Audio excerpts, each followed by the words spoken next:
పవన్ కళ్యాణ్ స్పష్టంగా చెప్పారు, జగన్ లడ్డూలో కల్తీ చేశాడని నేనెప్పుడూ చెప్పలేదు. లడ్డూలో కల్తీ జరిగిందని నిజం గుర్తించి ఆయనే మాల వేసుకొని ప్రక్షాళన చేసుకున్నానని ఆయన వెల్లడించారు. ఈ ఘటనపై వ్యక్తిగత విమర్శలతో కాకుండా సత్యాన్ని గుర్తించి చర్య తీసుకోవడం ముఖ్యం అని పవన్ కళ్యాణ్ అన్నారు. రాజకీయ దూషణలతో కాకుండా భక్తుల విశ్వాసం ముందు నిజాన్ని ముందుంచాల్సిన అవసరం ఉందని ఆయన స్పష్టం చేశారు. తిరుపతిలో అడల్ట్రేషన్ జరిగిందని చెప్పాను, మీరు కరెక్ట్ చేసుకోండి.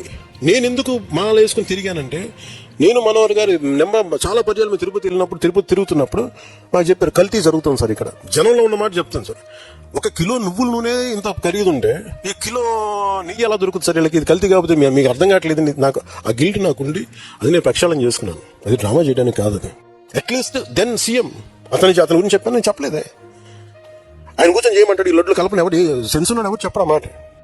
సిట్ రిపోర్ట్ ఇంత క్లియర్ కట్ గా కూర్చోబెట్టి ఇంత చెప్తే అసలు ఎవరు దాని గురించి మాట్లాడరు.